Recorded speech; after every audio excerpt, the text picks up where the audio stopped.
talk into the microphone, see what your levels look like. Ray Moore is a 33-year-old screenwriter from Chicago.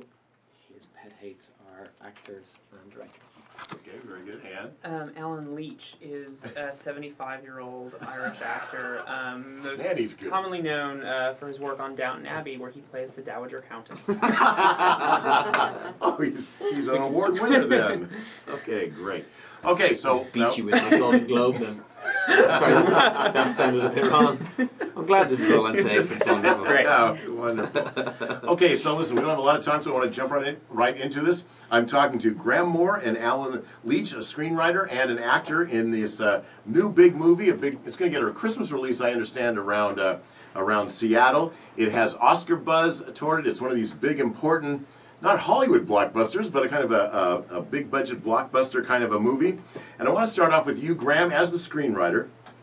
I was curious to find out that Alan Turing, who's not really that well known by the general populace, he's certainly known among people that follow biographies and plays. There have been movies of his story, but it's a relatively little known story. That he was something of a childhood idol of yours? Can that be right? He was, absolutely. I was fortunate enough to know his amazing true story when I was a teenager. You know, I was this huge computer nerd as a teenager. I went to space camp. I went to computer programming camp.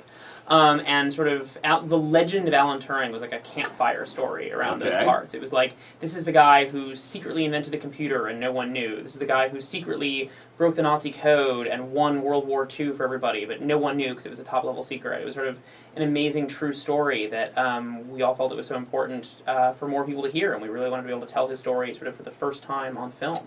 So what is particularly cinematic about his life, though? I mean, after all, his brilliance was necessarily internal. How does that make for good cinema? Well, I think what you see, I mean, he was, Alan Turing was kind of plucked out of university to be sort of the top codebreaker for Britain during World War II, and this immense pressure they were under. I mean, here's this guy who's just coming from university, and now he's doing top-level espionage work for the British government, trying to break this Nazi code. London is getting bombed every day. You know, it's this apocalyptic feeling in the air that they...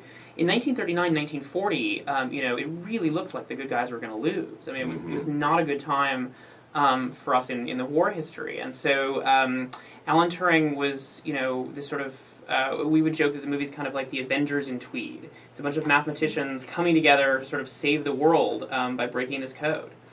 Very good. I like that idea of Avengers in Tweed. Now, one of the things I like talking to screenwriters about is I'm always curious about poetic license. This is a real guy. You're talking about a real guy's life, and all of his compatriots, they're all based on real people. How much poetic license do you have, and are you willing to exercise to make the story whole?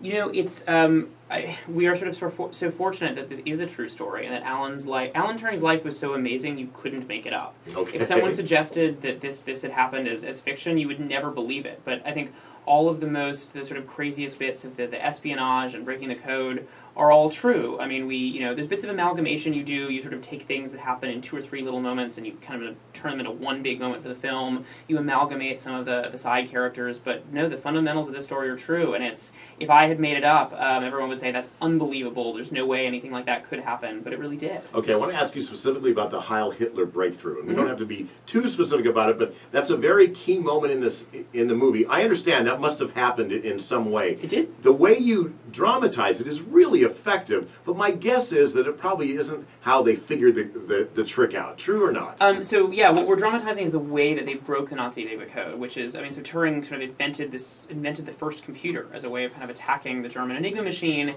and then what he realized is the computer needed to search for something. It needed to search for words they already knew within the code, and the way what we're trying to do with something like that, which is a really complicated sort of concept. I am not a mathematician. I am not a computer scientist. I am, a screenwriter from Chicago. So when you're trying to explain concepts that hard, what you do is you sort of try and convey the big idea. What's the big idea of that? And that's, using Heil Hitler, for instance, and some other phrases they use to sort of attack the codes. It was always about being faithful to the big idea of what happened and convey that to an audience, to invite the audience into Alan Turing's mind. Okay, fair enough. Now, there are 2 tracks in this movie. Basically, it jumps around in a lot of ways in different time frames to his to the future and to the past, and then to the central figure of the of World War II era. But there is the breaking the code track, and there's also his closeted homosexuality track. And you seem to imply, or the movie seems to imply, that there's a kind of connection between these two. Can you elaborate a bit on that? Absolutely. I think there very much was. I think that Alan Turing's cryptographic work and his brilliant revolutionary mathematical and philosophical work was deeply inspired by his experience of being a closeted gay man in Britain in the 1930s. His Imitation Game, as he proposed it, the title of our film, his Imitation Game is this sort of amazing philosophical concept that changed the course of the war, it changed the course of computer science forever, and it's this idea that, as he postulates it, we are only what we can convince other people we are. We're human to the degree that we can convince someone else that we are human. And for a statement like that to come from a man pretending to be someone else all day, a gay man pretending not to be in Britain in the 30s, because it's literally illegal. We have to remember this wasn't too long ago, and it's not like homosexuality was something that was simply frowned upon. It was literally punishable with 2 years in prison. Mm-hmm. So Alan Turing was someone who dealt with imitating every day. He dealt with keeping the secret of who he really was inside him every day and not being able to tell people. And I think that was so foundational to his brilliant discoveries. I think only someone... We always thought this film was a sort of tribute to people who were different. Tribute to people who saw the world in a way that no one else did. And I think Alan Turing was very much different from the society around him, and as such was able to think about things that no one else possibly could. And then I want to ask you about the Turing machine, whatever you call it. It's nicknamed Christopher, or it's called Christopher in honor of a childhood friend. Mm-hmm. That was an amazing visual, but my understanding is that that's not exactly, if we had actually jumped into the Bletchley Park arena, that's not how it actually looked.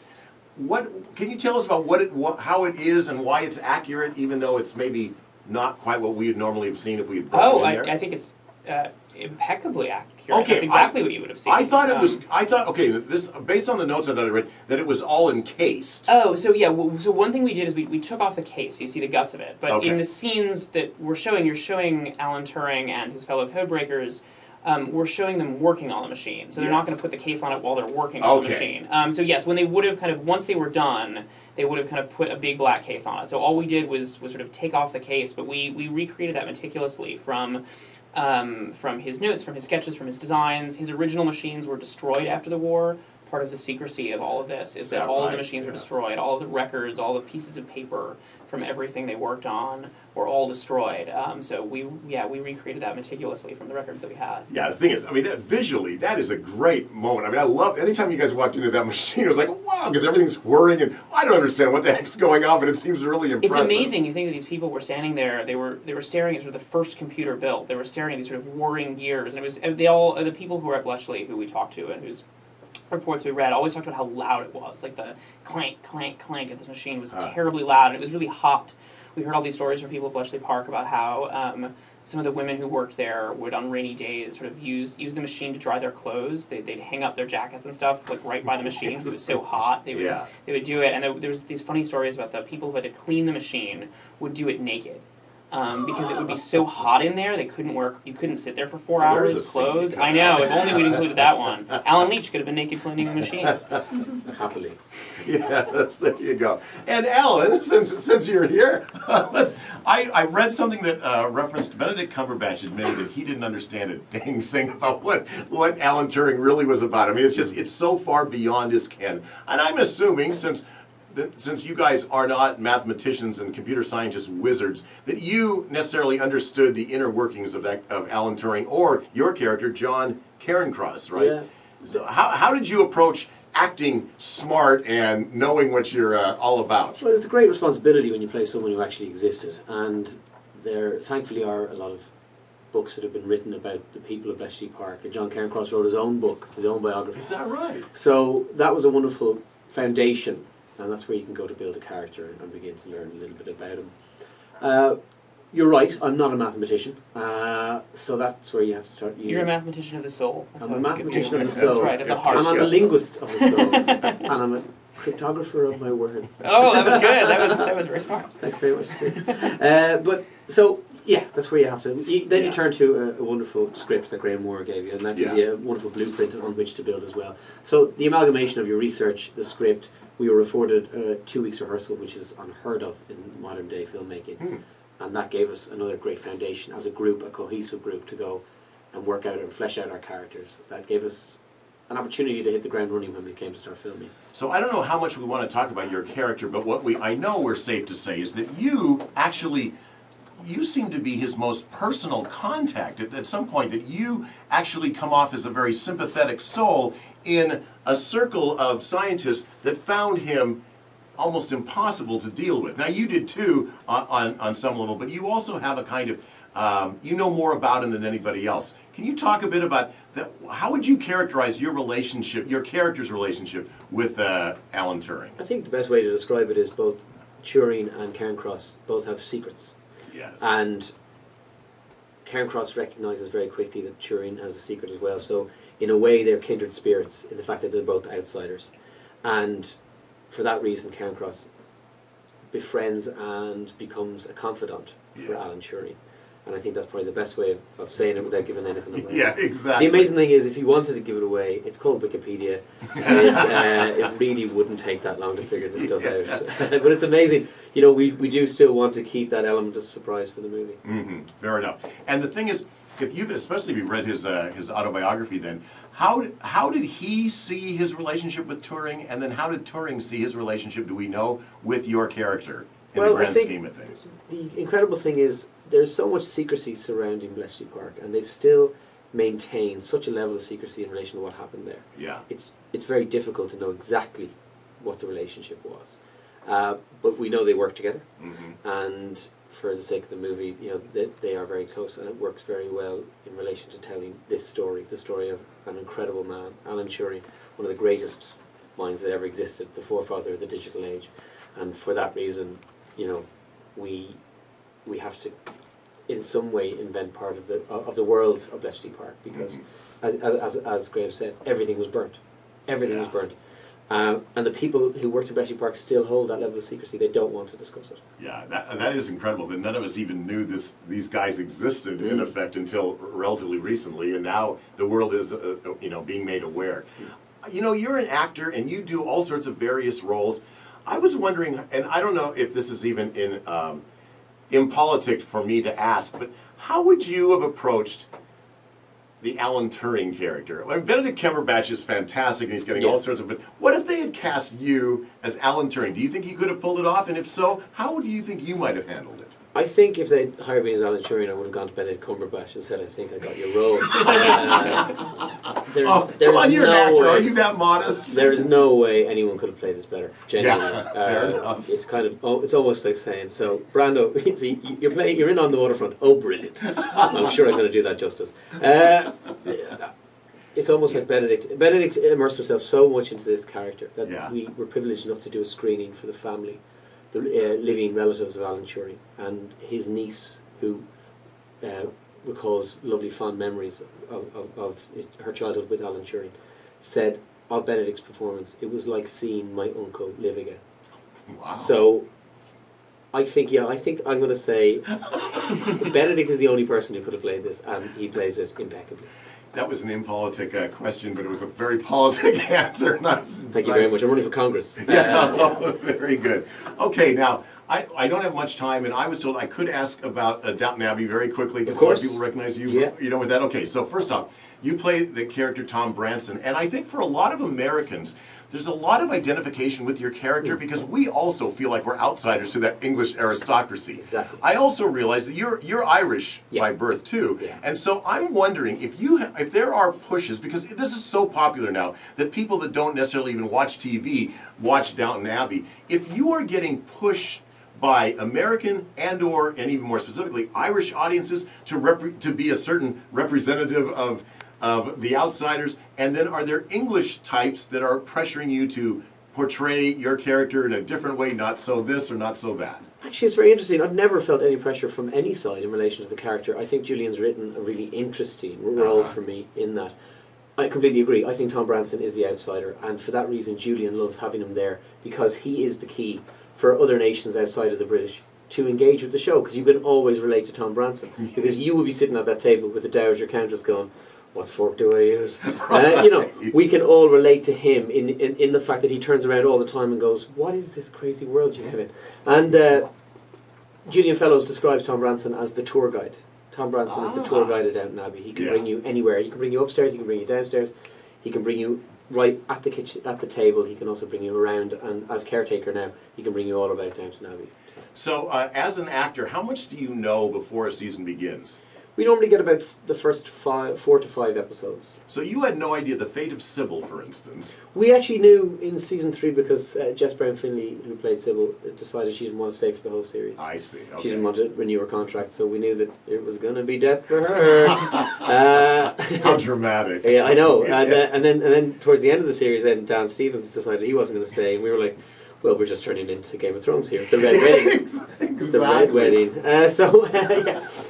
Yeah, so we knew about her death. We did know about Dan's unfortunate bad driving. Oh, yes, son of a gun. Just when everything was breaking his But apparently way. it's Branson's fault, because if he didn't marry into the family, he'd still be driving the family. He would have driven Matthew home.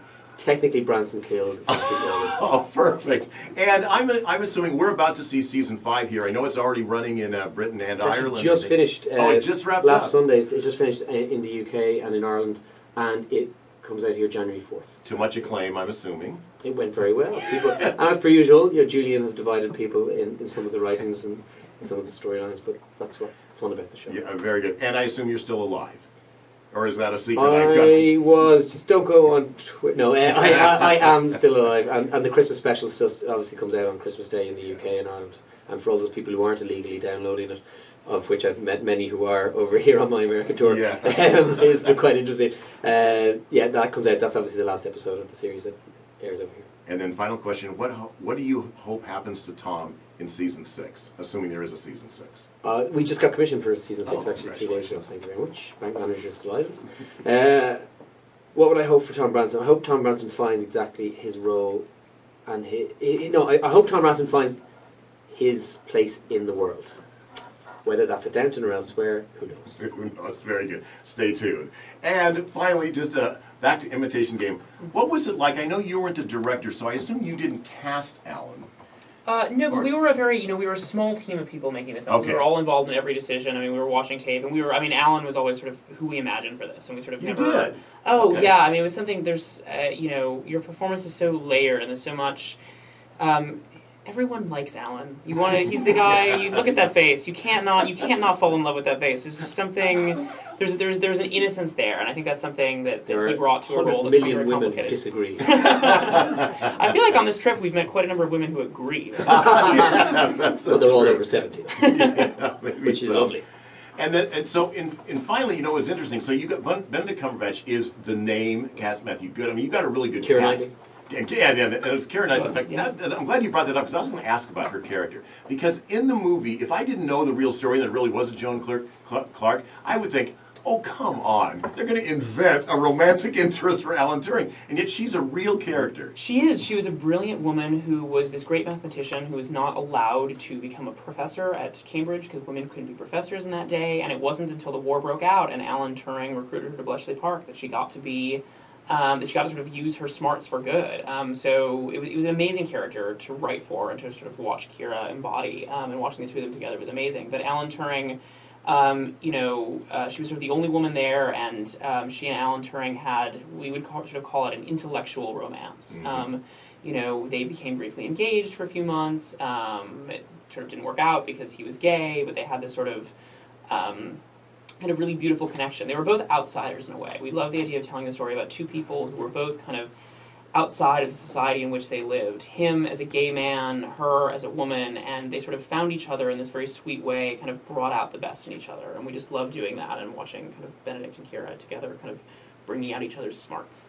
And then finally, the movie ends with a lot of scroll, right before the credits. A lot of kind of backfill information about the impact of Alan Turing's life and how his legacy is carried on. That felt very impassioned to me. That's not just sort of information. Oh, by the way, he died in this. Can you talk about the importance of putting that scroll up at the end of the movie. Yeah, I think, because this is a true story, and because this is a true story that we wish more people knew about, that I think people need to know about. There's an important story.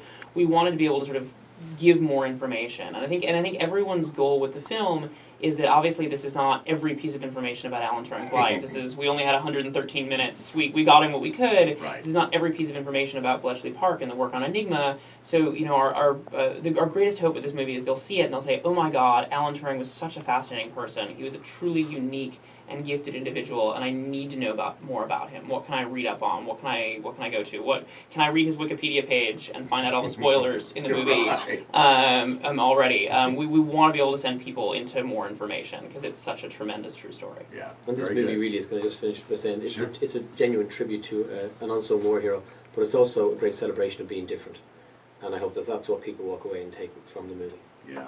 And it's that, you mentioned that because it ends with, they're all standing around a bonfire where they're destroying, like you mentioned, you had to destroy all that stuff. That's an interesting image to end the movie with, because it's like a celebration, like a bonfire. At the same time, they're destroying evidence of their own lives. And it really happened. That bonfire was real. I mean, Yeah. that was, after the war, they really did. They were instructed to take every piece of paper, every piece of equipment, throw it all in a big bonfire to burn up every bit of evidence they were ever there, that this ever happened.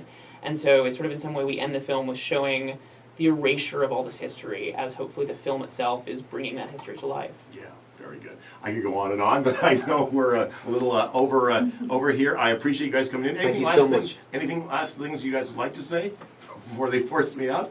Seattle's a great time. Oh, Thank you for having us in Seattle. Oh, yeah, very good. Have you been to Seattle before, either of you? No, No. no. Oh, it's our first yeah, trip. it's great. Welcome. Yeah, we've got lots of great things. It's not Chicago, and it's not. I don't know where you are. You from Dublin or? I'm from Dublin, but I live in London. And you live in London. Okay. It's a great city. Seattle's Two great cities. Well, nice to hear. Great. Thanks a lot, you guys. Thanks, Thank you so much for having us.